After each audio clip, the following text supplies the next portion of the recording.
Hi, this is Kirtana Kandukuri from Srividya Coaching Center, Anandpur. Today, Hindu editorial Systemic Reckoning on the Verdict in the Sathankulam murder case.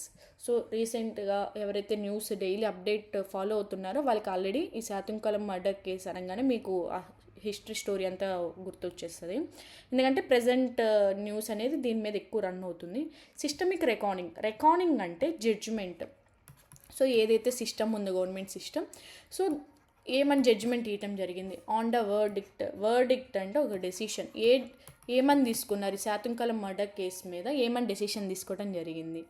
So ఈ శాతుంకలం దాని మీద decision అనేది ఇది చాలా sensitive matter అయినా కూడా దీనికి ఏమైందంటే ఈ పోలీస్ వచ్చేసి దీనికి ఎక్సెసివ్ ఫోర్స్ అనేది వాళ్ళకి ఎగెనిస్ట్గా యూజ్ చేయడం జరిగిందనమాట. దాని మీద ఏం editorial Delivery of justice to hapless victims of police brutality requires a combination of an actively engaged judiciary, the courage of victims and witnesses to speak out against the khaki fraternity, and a determined investigation to assemble irrefutable evidence. Hapless ante unfortunate. Next fraternity అంటే ఒక organisation. Next ఇర్రెఫ్టబుల్ అంటే అన్ఆన్సరబుల్. So నేను చెప్తున్నప్పుడే మీరు రాసేసుకోండి, మీకు in case అర్థం కాకపోతే నేను pronounce చేసినప్పుడే రాసేసుకోండి. సో ఏంటంటే ఇది అన్ఫార్చునేట్గా ఏంటంటే ఈ పోలీస్ వాళ్ళు ఏదైతే చేశారో దీనికి జస్టిస్ ఏమని చెప్తుందంటే వీళ్ళు ఎంత యాక్టివ్ కాంబినేషన్లో విక్టిమ్స్ని పట్టుకొని జ్యుడిషియరీతో వాళ్ళు మాట్లాడటం జరిగి అన్నీ చెప్తున్నా కూడా ఈ కాకి ఆర్గనైజేషన్ అంటే ఈ పోలీస్ ఆర్గనైజేషన్ దీనికి అగెయినెస్ట్గా ఏవైతే ఎవిడెన్స్ ఉందో ఆ ఎవిడెన్స్ లేకుండా ఎవరు ఆన్సర్ చేయడానికి లేకుండా ఉండాలని వీళ్ళొక అసెంబ్లీ వీళ్ళు మాట్లాడటం జరిగింది అన్నట్టుగా చెప్తున్నారు ఇన్వెస్టిగేషన్లో. All these factors perfectly aligned to uncover the truth behind the custodial killing of an innocent trader Jayaraj and his son Bennix who were tortured at Sathankulam police station in Thoothukudi, Tamil Nadu 6 years ago. So 2020లో జరిగిందనమాట. అయితే ఈ అన్ని ఫ్యాక్టర్స్ చూసుకున్నప్పుడు పర్ఫెక్ట్గా ఒక arrangement అనేది జరిగింది. కానీ ఏదైతే ట్రూత్ని వీళ్ళు దాచేయాలనుకున్నారో దాని గురించి అనమాట. సో ఏమైందంటే ఈ ఇన్నోసెంట్ ట్రేడర్ జయరాజ్ అండ్ వాళ్ళ సన్ బెనిక్స్ వాళ్ళిద్దరిని టార్చర్ చేస్తూ హూ వర్ టార్చర్డ్, ఇక్కడ పర్సన్ గురించి మాట్లాడారు కాబట్టి హూ అని యూస్ చేసాం చూడండి. హూ వర్ టార్చర్డ్ ఎవరైతే శాతుంకలం పోలీస్ స్టేషన్లో అక్కడ టార్చర్ చేయబడ్డారో ఆ 6 years ago జరిగిన కేసు అనమాట ఇది. Relaying on the CBS scientific evidence despite early attempts to destroy it, a trial court in Madurai has now convicted all 9 policemen arraigned in the case. So ఏంటంటే ఇది మొత్తం ఏంటంటే relaying అంటే depending అనమాట. మొత్తము ఇది సిబిఐ మీద డిపెండ్ చేయటం జరిగింది. సో అయినప్పటికి కూడా చాలా అటెంప్ట్స్ అనేది వీళ్ళు చేసినా కూడా వాటన్నిటిని డిస్ట్రాయ్ చేస్తూనే ఉన్నారు ఆ ఒక ఎవిడెన్స్ని. సో చివరికి ఏంటంటే ఒక ట్రయల్ కోర్ట్ మదురైలో ఒక ట్రయల్ కోర్టులో వీళ్ళు ఈ పోలీస్ మెన్ అందరినీ తీసుకొచ్చి పెట్టడం జరిగిందనమాట. అరైన్డ్ అంటే అక్యూజ్డ్, ఇది అరేంజ్డ్ కాదండి, అరైన్డ్ అంటే అక్యూజ్డ్. స్పెల్లింగ్ చూసుకోండి ఒకసారి. Next A 10th accused had died earlier of COVID-19 వాళ్ళ ఓకే ఏంటంటే ఈ 10th పర్సన్ టోటల్గా 10 persons ఆ పోలీసులు, అందులో ఒక పర్సన్ వచ్చేసి COVID-19 టైంలో ఆయన చనిపోవడం జరిగింది. While the awarding of the death penalty to the convicts militates against the principle of rehabilitative justice, the conviction sends a strong message to those in uniform who assume the power to wield force against unarmed citizens as if it were a statutory right. So ఇక్కడ ఏం చెప్తున్నారంటే ఈ death penalty అనేది వాళ్ళకి ఇవ్వడం జరిగిందనమాట. ఇప్పుడు ఎవరినైతే వాళ్ళని చంపారో సో వాళ్ళకి ఒక డెత్ పెనాల్టీ అనేది వాళ్ళకి పడింది. సో మిలిటేట్స్ అంటే నిన్న కూడా వచ్చిందండి, సేమ్ వొకాబ్స్ ఈరోజు కూడా ఉన్నాయి ఆల్మోస్ట్. మిలిటేట్స్ అంటే వర్క్ ఎగెయినెస్ట్, వాళ్ళకి ఇచ్చిన పనికి వాళ్ళు ఎగెయినెస్ట్గా దాన్ని అయ్యారు. సో ఏంటంటే ఇప్పుడు COVID-19లో వాళ్ళు షాప్ ఓపెన్ చేయడం జరిగింది. సో దానికి ఏంటంటే ఒక వార్నింగ్ ఇవ్వటం, దాన్ని బంద్ చేయటం వరకు ఓకే. సో వాళ్ళని స్టేషన్కి తీసుకెళ్ళి వాళ్ళని కొట్టడం కూడా రాంగ్ అనమాట. సో దీనికి ఏంటంటే ఇది పూర్తిగా ఎగెనిస్ట్గా ఉంది వాళ్ళ యొక్క ప్రిన్సిపల్స్కి, వాళ్ళ యొక్క జస్టిస్కి పూర్తిగా ఏంటంటే వాళ్ళు చేసిందంతా ఒక ఎగెనిస్ట్గా ఉంది. The conviction sends a strong message to those in uniform who assume the power to wield force against unarmed citizens. So ఏంటంటే ఇక్కడ వీల్డ్ అంటే మేనేజ్,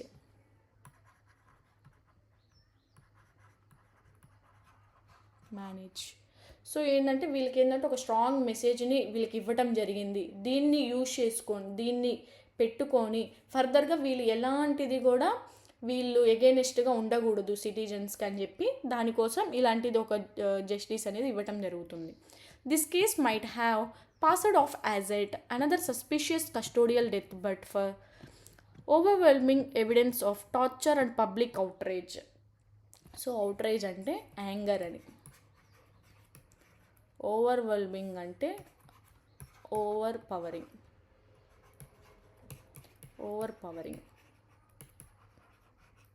ఓకే, ఏంటంటే ఈ కేసు ఏదైతే ఉందో ఎవరైతే సస్పీషియస్గా దీనికి ఉన్నారో వాళ్ళందరూ ఏంటంటే ఇది ఓవర్ పవర్ ఉన్న వాళ్ళని ఫుల్ టార్చర్ చేసి వాళ్ళ ఒక పవర్ని ఎక్కువగా ఎంతవరకు యూజ్ చేయాలో అంత యూజ్ చేయకుండా ఓవర్ పవర్ని యూజ్ చేసి వాళ్ళకి పబ్లిక్కి కోపం వచ్చేలా కూడా చేశారనమాట. The police picked up Jairaj on false charges of violating lockdown conditions during the pandemic, and Benix was detained later when he confronted them for assaulting his father. Detained ante delayed. Next, confronted ante oppose. Assaulting ante attacking.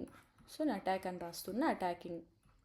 Okay, ఏంటంటే ఈ జయరాజ్ని తీసుకెళ్ళిన తర్వాత పోలీసులు ఆయన మీద falls charges అన్నీ వేసి, అంటే ఆయన మీద ఒక ఫేక్గా ఒక ఎఫ్ఐఆర్ క్రియేట్ చేసేసి వాళ్ళు లాక్డౌన్ కండిషన్స్కి ఫుల్ వైలేట్ చేస్తున్నట్టుగా డిఫరెంట్గా రాసేసి దాన్ని ఆయన మీద ఆ రీజన్ పెట్టి తీసుకెళ్ళడం జరిగింది.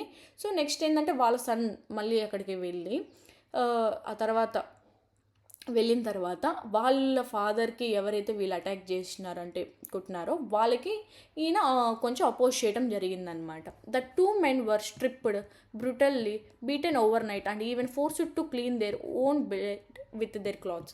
సో ఆ ఇద్దరిని మళ్ళీ హ్యాండ్ ఓవర్ చేసుకొని వాళ్ళ సన్ని ఫాదర్ని ఓవర్ నైట్ మొత్తం వాళ్ళని కొట్టేసి తర్వాత ఏంటంటే వాళ్ళని ఫోర్స్ చేశారు. వాళ్ళ బ్లడ్ కొట్టిన తర్వాత వాళ్ళ బ్లడ్ ఏదైతే స్ప్లిట్ అయిందో సో దాన్ని వాళ్ళ బ్లడ్ని వాళ్ళ క్లాత్స్తోనే తుడవండి అని చెప్పి వాళ్ళని ఫోర్స్ చేశారనమాట. After registering and FIR on trumped up charges the injured men were produced before a government doctor who dubiously issued a fit for remand report. So వీళ్ళ మీద అంటే ఒక ఎఫ్ఐఆర్ రిజిస్టర్ చేసేసి వాళ్ళ మీద ఛార్జ్ చేసేసి ఎవరైతే ఇంజూర్ అయి ఉన్నారో సో వాళ్ళని ఏంటంటే ఒక గవర్నమెంట్ డాక్టర్ దగ్గర చూపించి ఓకే ఈయన రిమాండ్కి వెళ్ళొచ్చు, ఈయన రిమాండ్లో పెట్టచ్చు అని ఒక రిపోర్ట్ని ఇష్యూ చేయడం జరిగింది. The judicial magistrate to mechanically remanded to judicial custody ultimately leading to their deaths. So ఏంటంటే ఈ మెజిస్ట్రేట్ ఏం చేసినారంటే ఈ రిమాండ్ నుండి అంటే వాళ్ళని రిమాండ్లో పెట్టి దాని తర్వాత జ్యుడిషియల్ కస్టడీకి పంపించడం జరిగింది. That the policeman felt entitled was evident when a judicial magistrate found the atmosphere at the station hostile and intimidating. Justices P.N. Prakash and B. Pugalendi of the Madurai bench of the Madras High Court have taken sumo to cognizance in an extraordinary direction, asked revenue officials to take control of the station to safeguard evidence. So ఏంటంటే పోలీసులు ఏదైతే చేశారో entitled అంటే qualified అని. So ఏదైతే వాళ్ళకి evident దొరికిందో దాన్ని వాళ్ళు తీసుకోవడం జరిగింది. అది ఏంటంటే చూసిన ప్రకారం వాళ్ళ మెజిస్ట్రేషన్లో చూసినప్పుడు అట్మాస్ఫియర్ అనేది హోస్టైల్ అంటే ఎనిమిటీ అనమాట, నెగిటివ్ మీనింగ్ అనమాట ఇది. సో ఆ స్టేషన్ ఒక అట్మాస్ఫియర్ అనేది చాలా ఎన్విరాన్మెంట్ మొత్తము ఆ స్టేషన్ది ఫుల్గా చాలా డౌట్గా ఉంది, చాలా అంటే ఎక్కువగా ఏంటంటే చాలా బ్యాడ్ అంటే నెగిటివ్ అట్మాస్ఫియర్ అనేది ఎక్కువ ఉంది ఆ స్టేషన్లో అని చెప్పి చెప్తున్నారనమాట. ఎవరంటే justices P N Prakash garu and B Pugalendhi of the Madurai bench of the Madras high court, వీళ్ళు హైకోర్టులో బెంచ్ మెంబర్స్ అనమాట.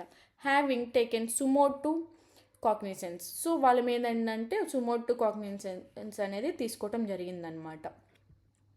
ఈ ఎస్టర్డే నేను ఈ 2 మీనింగ్స్ కానీ చెప్పడం జరిగింది. In an extraordinary direction asked revenue officials. So వెంటనే ఏంటంటే వాళ్ళు ఏం చేసినారంటే రెవెన్యూ అఫీషియల్స్కి అడగటం జరిగింది, ఈ స్టేషన్ని మీ కంట్రోల్లోకి తీసుకొని దీనికి ఎంతైతే ఎవిడెన్స్ కావాలో అదంతా చేయండి అని చెప్పి. The turning point came when a head constable Revathi testified against her colleagues.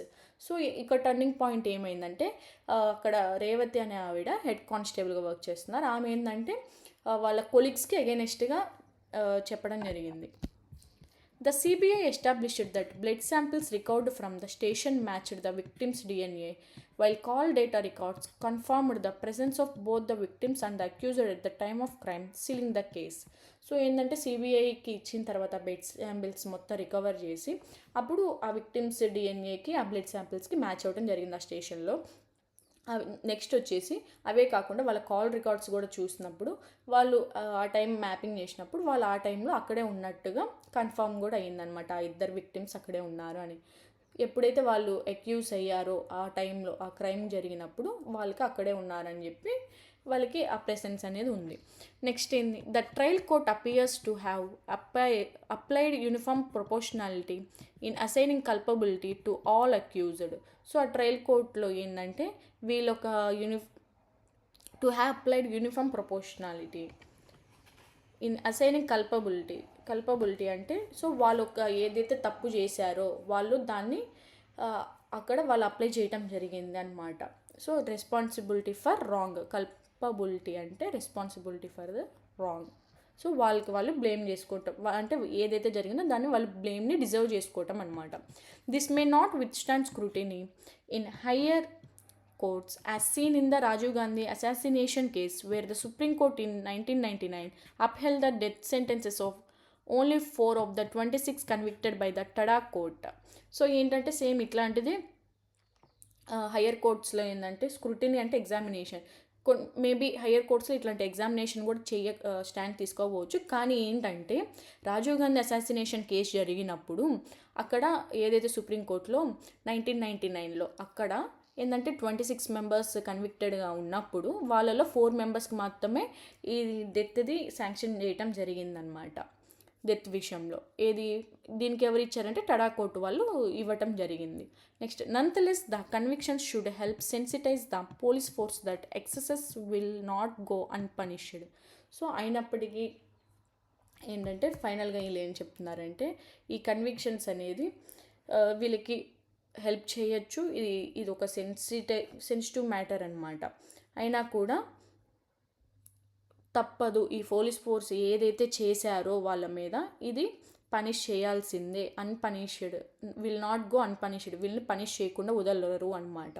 So ఏదైతే వీళ్ళు చేశారో దానికి తగ్గట్టుగానే వాళ్ళకి రిజల్ట్ అనేది ఉంటుంది అని చెప్పి చెప్తున్నారు.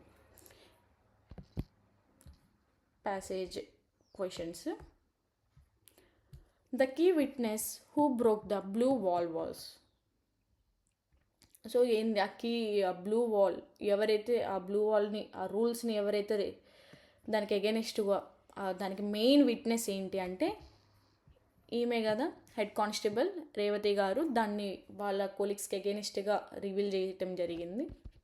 Next, the court comparison to Rajiv Gandhi case once that. So Rajiv Gandhi కేసుని కంపేర్ చేసినప్పుడు ఏమని వార్నింగ్ అంటే వీళ్ళు ఫర్దర్గా వీళ్ళు చేసేవి ఏమి నెక్స్ట్ యూనిఫామ్ యూజ్ చేసుకొని ఎవరు బ్యాడ్గా ఎగైనెస్ట్గా నెగిటివ్గా చేయొద్దు, వాళ్ళ ఫోర్స్ని ఎక్కువ యూజ్ చేయొద్దు అని చెప్పినారు కదా. సో ఇది కాకి ఫెటర్నిటీ అంటే ఎవరండి, polices. Errors, the victims was stripped and beaten before being remanded to custody. Victims అనేది మనకి ప్లూరల్లో ఉంది, ప్లూరల్లో ఉన్నప్పుడు వర్జ్ యూజ్ చేయము, వర్ యూజ్ చేస్తాం. సింగులర్లో ఉన్నప్పుడు వర్జ్ యూజ్ చేస్తాం. నెక్స్ట్, ఇక్కడ సింగులర్లో ఉంది కాబట్టి వర్జ్ యూజ్ చేస్తాం, సరిపోయింది కదా. Evidence was destroyed at first but later CBI reconstruct it. So ఇది ఆల్రెడీ జరిగిపోయింది కాబట్టి రీకన్స్ట్రక్ట్ చేశారు. Next, parajumble. Call records and DNA sealed the case. Public outrage forced judicial attention. The men died after mechanical remand. 9 policemen were convicted. So ఏం చెప్తున్నారు మనకి, first ఏంటంటే public దీని మీద ఎక్కువ ఫోర్స్ చేయటం, జ్యుడిషియల్కి అటెన్షన్గా వాళ్ళు నిలబడటం అనమాట. దాని నెక్స్ట్ ఏం చేశారు, దాని నుండి ఎవరైతే వాళ్ళు మెకానికల్ రిమాండ్లో ఉన్నప్పుడు ఆ తర్వాత చనిపోయారో వాళ్ళ గురించి మాట్లాడటం జరిగింది. ఆ తర్వాత ఏంది, వాళ్ళు ఒక కాల్ రికార్డ్స్, DNA ఇవన్నీ సీల్ చేసిన తర్వాత ఆ 9 persons వీళ్ళే కన్విక్టెడ్ అని చెప్పారనమాట. సో మనకు అరేంజ్మెంట్ 2, 3, 1, 4. అండ్ మీరేమన్నా క్రాష్ కోర్స్లో జాయిన్ అవ్వాలనుకుంటే 9649643354కి కాంటాక్ట్ అవ్వండి. Thank you.